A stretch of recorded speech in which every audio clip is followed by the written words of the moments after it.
É interessante, quem é que está usando esse. São certas expressões que começam a surgir e a mídia repete.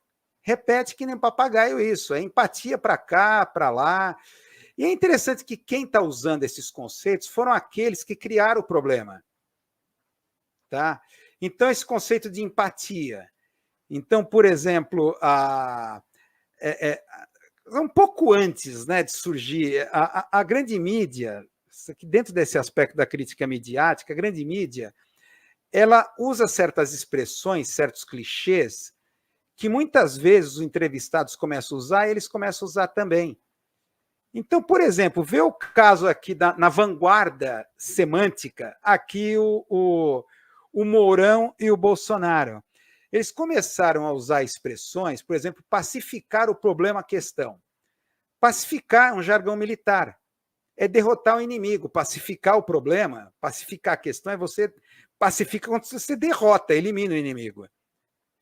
Quer dizer, você restitui a paz no meio da guerra, é um termo militar. Tá? Passa a ser repetido pelos colonistas. Então, controvérsias em torno do déficit zero, austeridade fiscal, é pacificar o problema. Pacificar o problema. Ou então, lá o Mourão começou a. Lembram do Mourão? Que era a tecla, chamada tecla SAP do Bolsonaro. O Bolsonaro falava umas besteiras, umas coisas malucas, aí entrava o Mourão, que virou assim a casa da racionalidade de um bando de louco que era o governo dele. Mourão, imagina, virou para os jornalistas. O que o Bolsonaro quis dizer? O que o Bolsonaro quis dizer? Tá? Aí ele falava assim, não, zero problema. Passou a ser, que é outra expressão que veio direto da caserna, zero problema. Zero problema. Então, passar os jornalistas também é a mesma coisa, a empatia e fazer a diferença. É interessante, você pega quem começa a usar esses conceitos, foram aqueles que criaram o problema, o jornalismo de guerra, criaram a cismogênese, a polarização. Vem, por exemplo, a Juliana Morrone, jornalista da Globo, que fez parte da linha de frente em Brasília, no jornalismo de guerra da Globo, publica no Estadão, aí outro dia, isso foi no final do ano, ela fala da absoluta falta de empatia na polarização política e que é necessário coragem e autenticidade para entender a dor do outro. Como se acaba com a empatia? Entendendo a dor do outro. É a solução para a polarização, publica ela no Estadão, uma coluna no Estadão, colocada em esses termos. Ou então você pega a Folha de São Paulo, destaca iniciativas de educação pública privada, claro. Uma plataforma criada pela Fundação Lima, lá o Jorge Lima, o cara que quebrou a delícia de capitalismo aqui abaixo do Equador, que não existe pecado. Tá? É uma plataforma para auxiliar professores no desenvolvimento socioemocional dos alunos. Olha só. Para estimular o quê? Empatia e flexibilidade. Empatia e flexibilidade. Empatia para lá, empatia para cá. O mesmo Jorge Lima, que através da Fundação Estudar, financiou e deu apoio operacional àquele movimento Vem para a Rua, em 2014. Ponto zero da cismogênese brasileira. Ele financiou isso e agora vem aí com plataforma para professor para dar para o aluno empatia e flexibilidade. Então, o problema é que está faltando flexibilidade para entender o outro, empatia, aquele que é diferente, negro, trans, indígena, tal. Então, está vendo empatia. Esses mesmos caras que criaram o problema, agora vem empatia. Esse conceito de empatia é interessante porque aí entra aqui esse livro, muito interessante, oportuno, Paul Bloom, Contra a Empatia. Tá? Segundo ele, a maioria de nós está completamente errado sobre o conceito de empatia. Por isso, eu acrescentaria que é uma bomba semiótica perfeita para encobrir uma perversa lógica de retroalimentação que está nesse conceito de empatia, pelo menos usado pela grande mídia. O argumento aqui central, Ele usa vários argumentos, mas vou pegar um deles, que ele fala aqui, o Paul Bloom, que a questão envolvida é o papel sobre a tomada de decisões morais. Empatia é a capacidade de sentir ou compreender a dor da outra pessoa, o que é muito diferente da compaixão, que significa dar um peso moral ou valorizar essa dor. Repito, compaixão é dar um peso moral e valorizar essa dor, enquanto empatia é compreender a dor do outro. Então, segundo ele, nesse raciocínio, há uma tendência, o que ele chama do design da empatia, uma tendência à individualização. A individualização, tá? Aqui citando um trecho aqui do Paul Bloom. Se você e eu somos as únicas pessoas na Terra e você está com dor, e eu posso ajudá-lo a fazer sua dor desaparecer, e eu sinto empatia por você, então eu faço sua vida melhor. A empatia fez algo de bom. Mas o mundo real não é nem de longe tão simples. As falhas de design da empatia têm a ver com o fato de que ele age como um holofote. Aumenta o zoom, mas os holofotes só iluminam onde você os aponta. E por esse motivo, a empatia é tendenciosa. Ele está querendo dizer o seguinte, é o fenômeno da inumeração. É um argumento bem interessante do Paul Bloom, o fenômeno da inumeração. A empatia como um holofote, ela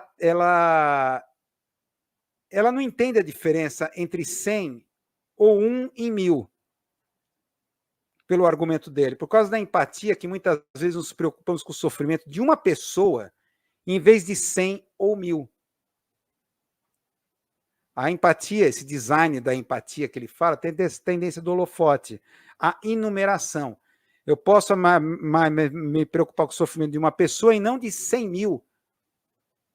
Tá? O que lembra muito a coisa do jornalismo, né? Que uma tragédia de uma pessoa tem mais interesse público na notícia do que falar que 1000, 2000 estão com o mesmo problema. Tá? Isso não causa empatia. Tá? Para Bloom, ele fala aqui, né, ele fala que a empatia é uma fonte maravilhosa de prazer ao nível da ficção.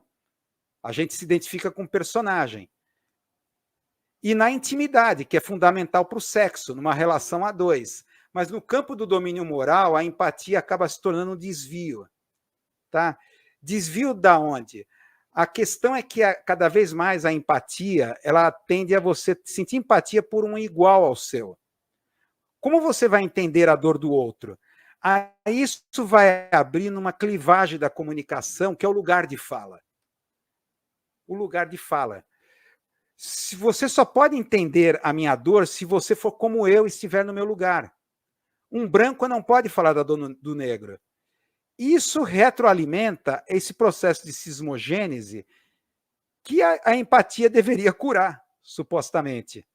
Tá? Graças a esse fenômeno de inumeração. Por ser uma coisa muito individual, muito pessoal, então leva uma coisa, você só vai entender a dor do outro se você for igual a mim. Tá? Isso vai, essa coisa do individualismo, cai como uma luva no discurso neoliberal, porque aquilo que Karl Marx falava, vamos colocar uma imagem engraçada, ele acusava o pensamento liberal de Robinsonadas. Marx falou isso na introdução à contribuição para a economia política, um texto de 1859, que ele fala que os economistas burgueses eles fazem o que ele chamava de Robinsonadas, uma ilusão, né, uma alusão, né, melhor dizendo, à história do Robinson Crusoe, que fica isolado na sua ilha. Então, na verdade, o pensamento liberal há uma tendência de tomar o indivíduo. E toda a racionalidade econômica é pensada individualmente. Então, o que é racional para o indivíduo é racional para o todo. Tá? Então, esse conceito de empatia, ele não dá o peso moral necessário para um mundo mais complexo. Não é à toa que o jornalismo tende para essas eles adoram histórias motivacionais, histórias inspiradoras, experiências individuais, como se isso motivasse, inspirasse o todo. Isso, claro, logicamente, leva aqui a questão do faça a diferença. Faça a diferença. Opa, peraí, não é isso, não. Vou ter que fazer a diferença aqui, produção. Faça a diferença. Tá? Que é aquela, se a empatia tende para essa enumeração, essa individualização, o aumento do foco no indivíduo, então, digamos assim, o pensamento liberal, conhecido como pensamento positivista, o positivista pensa o mundo assim, é um mais um, mais um, mais um. Isso é Durkheim, sociologia Durkheim, que são engrenagens, uma, tal, e tudo se consolida. Quer dizer, o todo não é a soma das partes. Não adianta uma pessoa, eu tenho empatia por uma pessoa. Se todo mundo for empático, fizer a sua parte, acaba a cismogênese, acaba a polarização. É bem esse o raciocínio que é assim simplista, que, aliás, já foi desmontado, né, pela fenomenologia, pela teoria Gestalt, por várias linhas filosóficas, né, de crítica ao pensamento positivista no século XX, que retorna. Com essa onda de retrocessos que estão vivendo, retorna esse pensamento positivo. Até Lombroso retorna, antropologia criminal, né? Até isso retorna. Todas essas coisas, meu Deus do céu. Então, olha, esse livro, Contra a Empatia, é uma boa resposta para esse pensamento neoliberal progressista. Então, vem com esses contos de fadas, né? Precisa de empatia, compreender o outro. Não é, vamos todos dar a mão e dançar com baiá em volta da fogueira, sabe? Volta esse tipo de coisa, meu Deus do céu. Mas vamos andar a coisa aqui. Agora, a lente da acessibilidade aqui, que não enxergo nada, enxergo cada vez menos aqui. Meu Deus do céu. Chegando cada vez menos. Vamos, a lente da acessibilidade.